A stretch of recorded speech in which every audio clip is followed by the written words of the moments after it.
Before any Yomtov, but especially before Pesach, one of the most important things you should do for all of your kids, especially we're talking about kids, is you say, in a very nice way, at the right time, you say, Yomtov is coming next week, in 2 weeks, whatever. Is there anything that we can do for you as parents to make this whole thing just work better for you? Is there anything we can do to accommodate you? And if you have a kid, especially, you could sit down and you could say, listen, you can give me like 10 problems that you see coming up, and I might not be able to solve all of them, but probably a lot of them I could solve. And we've had kids write lists to parents. I really don't like that we can't have chametz, 2 weeks before. I really don't like having and a lot of things we can work on. And the ones that we don't, they see that we tried, and it usually works out very well for everybody. And another thing is very important, to have the crock pots up and running with their favorite foods 24/7. It's good for everybody. It never gets old. It's always fresh. Otherwise, there's nothing to eat in this house. There's nothing to eat in this house. Never anything to eat in this house. Okay? And especially over Pesach, you have, like she said, she makes her son's favorite meals. She waits to make over Pesach.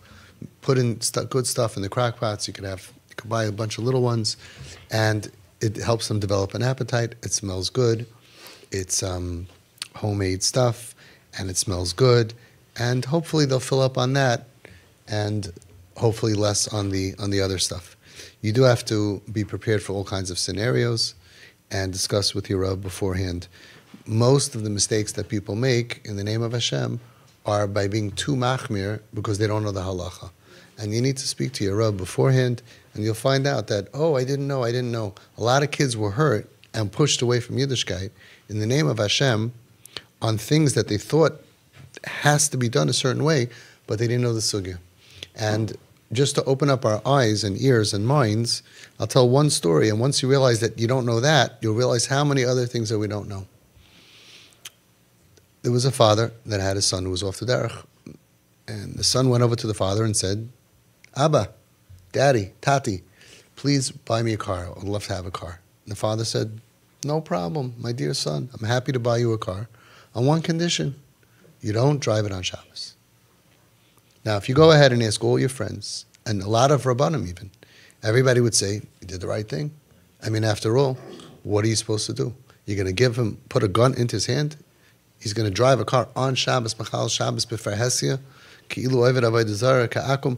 going to go ahead and give him that to drive a car on Shabbos for Hesia? How could you do such a thing?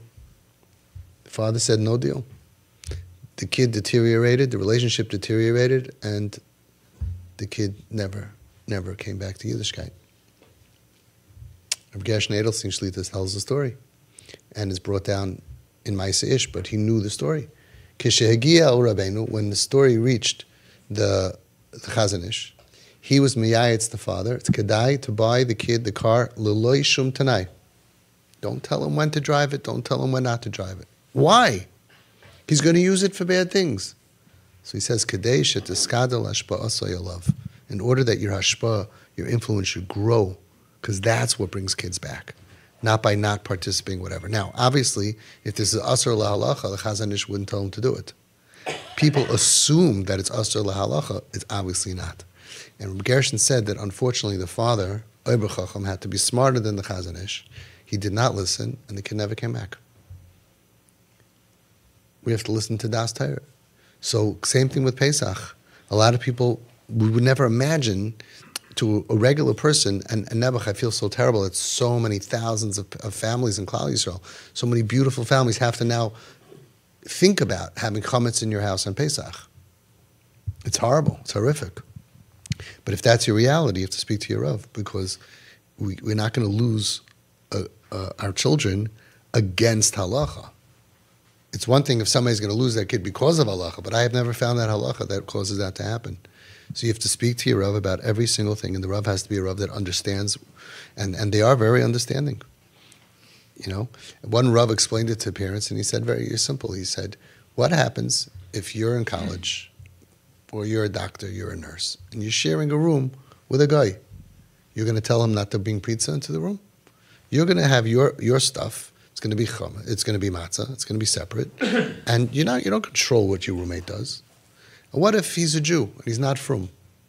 You're going to tell him you can't put your pizza in the garbage can? No. Your stuff is your stuff. What's not stuff is not your stuff. So he said, if your kid orders, even though it's your house, he says, you're not kind with kinyan chatzar. You're not kind with your house when McDonald's, it's treif and chametz gets delivered, Rahman al-Itzlan. And the father had all kinds of questions. What do I do about if he eats in the room? What if can he eat it on the table? What should he eat it? What about the garbage? What happened to it? All kinds of questions. And the Rav answered all the questions. And it wasn't what he thought it was. And this allows, not hefkeris, this allows us to have our kids kadesh et skadel hashpa asay alav, in order that your influence should grow. The kids who are home and comfortable at home, ad shiyadei magas, as much as we can, according to halacha, we get those kids back. So we never ever do anything that could be merachik or make a kid uncomfortable, since the whole thing, they're very sensitive, and the whole thing is about they should be comfortable at home. We don't do anything without our rabbi saying, nope, we got to do it that way. You absolutely can't. And I haven't found there to be any problems with giving full accommodations, nabuch for even those that are so far away, that they won't even respect us and that they'll order stuff in. And we've had times where the doorbell rang in the middle of the Seder and there's delivery, Pizza Hut or whatever, right? Delivery for Chaim. There's no Chaim here. And they realize it's Chaim. Okay, Chaim ordered Pizza Hut, Uber Eats, what do you do? So if you're not prepared for it, you freak out, you go crazy, you say, no, not in my house, eat it outside, whatever. And you have to know the halacha, and you'll be surprised. And you have to then realize that if I can't do what the halacha is, which is Ratzon Hashem, so then who's in charge of my brain? I'm doing it in the name of Hashem against Hashem. A lot of things we do but just because we can't stomach it. It's just hard for us, and it's nothing to do with Ratzon Hashem. You got to focus on Ratzon Hashem. Another very, very important thing is to drop a gift, Erev Yomtov, for every kid. The normal kids get normal gifts, something that's going to make them say, wow. You're not going to get a bad thing for them, you don't need to. But something that they're going to say like, wow, that's amazing. And it could be very cheap, but just something that wow, we got to go into this with everybody in the best mood possible. And one of the greatest things is the inter-sibling bombs, where a lot of families are doing it. And it could be Erev Yomtov also, that everybody gets to buy for somebody else. And just be prepared, have fun, have those crockpots running so nobody starves and goes crazy in the middle, and have a lot of fun and a lot of smiles. And remember, we do yachatz, we don't do lachatz. No pressure, no anxiety. It's very hard, very hard. Prepare in advance, make sure that the Seder is set up before Tati even comes home, everything's done, everything's ready. We got to really get this done well. Everybody's in a good mood, everybody will help. People are in a bad mood, all of a sudden the whole thing breaks down. So we need a lot of laughter and a lot of fun. The gifts really help. Beautiful cards written by mom and dad equally to every single kid, expressing your love. Expressing your love. Somehow some people can't do it now because of the Holocaust. We got to break through our chains and get out of our slavery, our emotional slavery, and hug our kids and bench our kids and laugh with them and dance with them and have fun with them. That's what they're going to remember. That's what they're going to remember, that Shabbos is fun. Shabbos is beautiful. They can't, until they get to the point that they appreciate what Shabbos really is, they got to just, the entrance is, Shabbos is great. I had kids in Home Sweet Home told me Shabbos, I mean, they hate Shabbos so bad. It's the worst day, the worst day of the week. There was always a fight, and my father always left the table in the middle, and everyone's angry, and my mother was yelling, and everything is just chaos, whatever. We have to have smooth sailing. And a lot of times it's very hard because kids don't behave like in the picture books, and the Shabbos table doesn't look like the picture books. And we're dealing with real kids, and they don't always sit. And you have to know how to run it in a way that's still fun, and that we don't ruin the atmosphere. And it cannot be an atmosphere.